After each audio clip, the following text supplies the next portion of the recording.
Hey guys, welcome back to the channel. If you're new here, welcome. Today I'm going to continue working on our new Fiero project here. This is the other 1984 Fiero that we picked up from Jersey. If you don't know what I'm talking about, I'll put a link in the info tag up above. Here it is, about a week later, and I finally started doing some wrenching on it. Now, you'll notice that's a little crispy, but it still works. So this is also a new fuel injector, not by me, by the previous owner. How I know is because I found the other fuel injector. So, amongst that being crispy, you'll notice that is also crispy as well.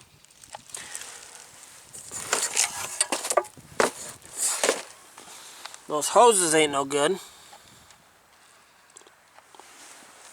Things like that. Now we also noticed, because I had my dad out here looking at it with me and he wanted to try to hear it run. That's why this is unhooked. We also noticed the map sensor, which is this guy here, wasn't any good. Looked good from the top. Down below, this was all melted off. And this is all melted shut. And that's not good. Now we also noticed that this fuel injector is dumping a whole ton of fuel into the engine. And matter of fact, when you pull the dipstick, the oil, you'll notice,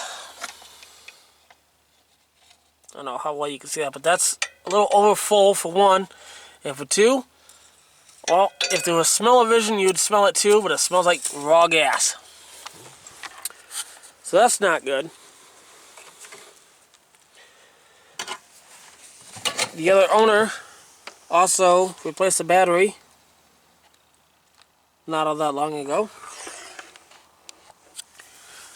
So after replacing the map sensor, it still did not start, but I have also just noticed that there is no line going to the EGR valve. But I have already taken one of the spark plugs out, and I'll show you what that looks like. So you can see the spark plug does not look very good, and it also smells like raw fuel and starting fluid, and that's not good. So this guy here, I just had fired up a little while ago, is going to be a donor car for now. Right there it is. There's the old map sensor that came off of the red one. That doesn't look very pretty, does it? So, what I'm going to attempt to do now for this guy, for the red one, I'm going to take this paper clip here, and on these Fieros, they have a diagnostic port inside the center console. See if I can get you a shot here. See it in there? Yeah, that's where they hide them on these. You'll notice this right here is missing some pieces, so this will have to be changed. But I ain't worried about that. Pardon the sniffles, and if you hear any wind noise or see the shakes on me, it's kind of chilly out here and it's a little windy. I'm going to take this paper clip and I'm going to jump across on this, and this should allow me to see the check engine light flash to tell me what a code is. Now I have a Haynes manual that I got with this car as well that will tell me which ones to jump across and what the codes are. So let me go ahead and get that set up, and once I get that all set up, we'll flick the camera back on. Well, after double checking everything and making sure that it's all in the right way, you can see the battery's getting lower and lower. The battery's going to be charged, but I don't see that light flashing. So let me do some more homework really quick. See what I can find. But as of the moment, that's where I stand. So stay tuned, we'll see what we can come up with next. Well guys, those are 4 spark plugs, and as you can see, get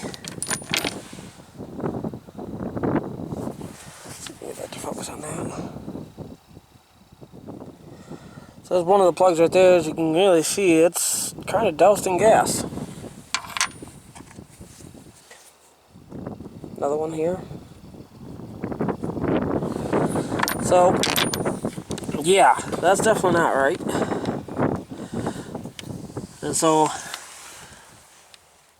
this fuel injector is definitely new. You can see the shininess. That doesn't always mean it's new, but I know it's newer than what was originally here. I say that because I found one of the other one there. Not one of the other ones. The other one that was in this. In a box. So, yeah. Also, we're getting pardon all the sniffles. Here, it's one of the old plugs that was in it before I got it. If you can see, oh yeah, there you go. See all that carbon on that? So that's just one of them.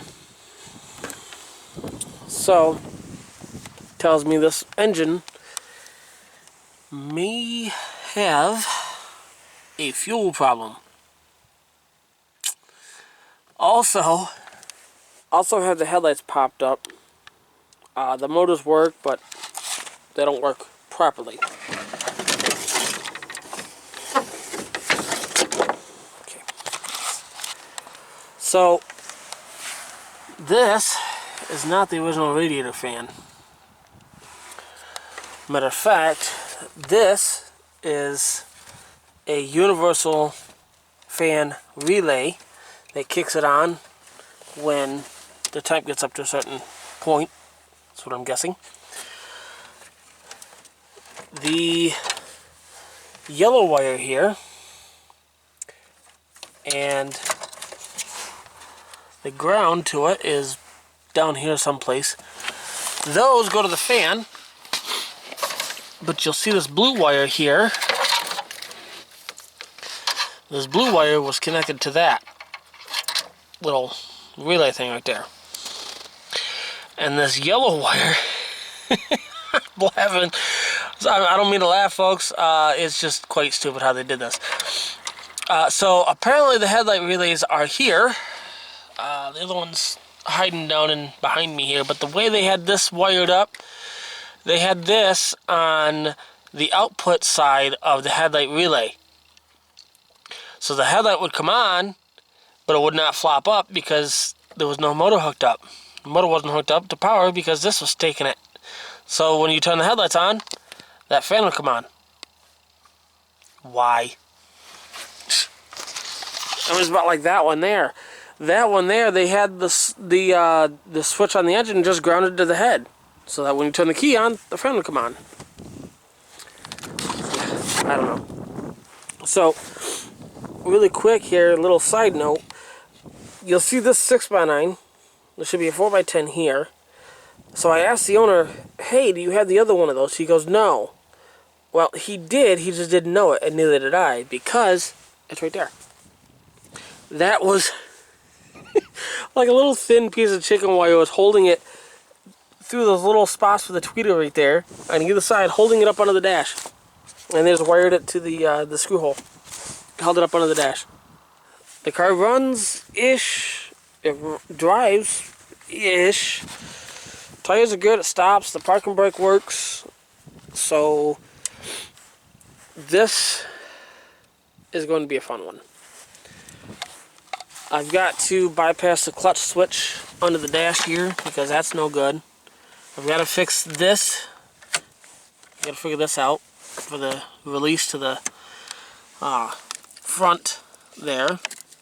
And there's also this that I've got to figure out. So, as of right now, guys, the windows do not work. This switch here, as you can hear, actually functions. And you can kind of hear the motor on this side kind of try to work. This side, is gutted. There's nothing there. So that window don't work at all. I just noticed this. This has power locks. Where's the key? So I don't lock them in here.